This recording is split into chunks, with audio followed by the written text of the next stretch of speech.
Hello, everyone. So today, before we begin this, I'm going to introduce what we're doing today, and then I'm also quickly here going to talk about what you're doing today.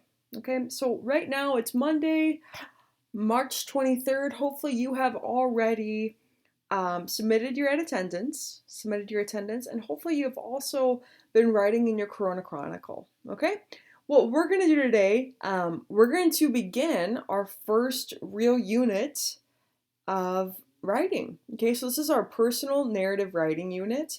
Um, what you're going to do today, I'm going to go through some qualities here, some elements of personal narrative writing, and at the end of this today, you're going to yourself read two student examples, and you're going to identify where these very qualities are, right? Where these very qualities are in those examples. So that's all to come today. Don't get stressed out. We're all good. We're going to baby step this unit. I know it's difficult learning how to write via online, but we're in this together. So the plan is I'm going to go through these slides right now. Right now. Go ahead, get something to take notes on because like I said, you're going to be looking for these qualities later today. You're also going to be expected to be able to perform these qualities, to be able to write these qualities in your own writing. Okay? So, personal narrative writing. So, narrative writing can also be called an autobiographical incident. All right. Now, autobiographies are books that authors write about themselves. So, hopefully, from that title, you kind of get a sense that this writing, this essay, personal narrative, it's going to be you writing about yourself. Specifically, you writing about one incident, okay, a specific incident. Um, as I said, it tells a story from one incident from your life. So you are writing this about yourself. You are writing this about one of your own memories, an incident from your own life, something you have experienced.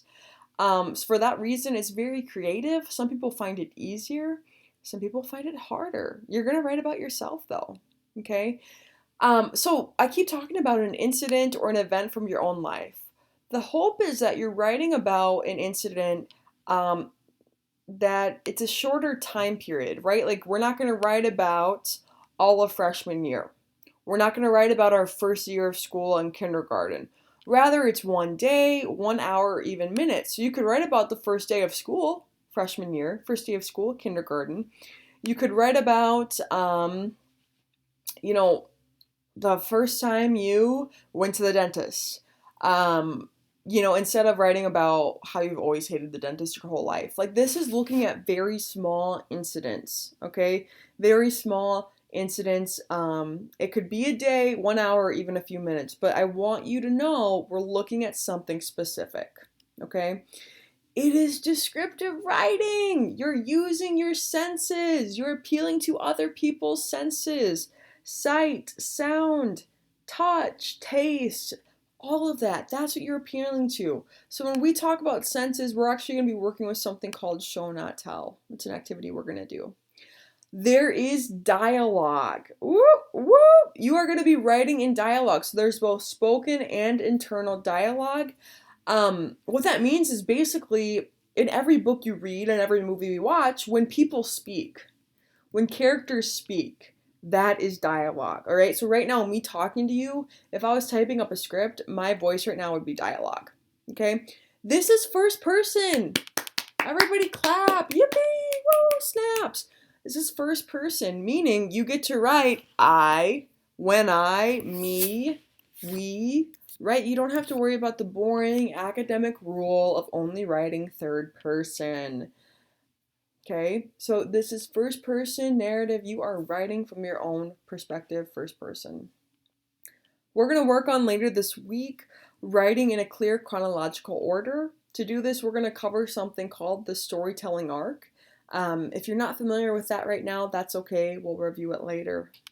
And the last thing I want to say is that maybe the most important thing about this personal narrative writing is you are weaving in a lesson. You are weaving in something that can be learned from the reader, okay? And it really comes out in the conclusion of the essay. In the last paragraph or the last few sentences, boom, there's a lasting lesson, okay? So how do we do this? Oh, I think I've just finished my slideshow. Yippee. Okay, so how do we do this? What I'm going to have you do, you're going to go on to Google Classroom now, and you're going to read, so let me go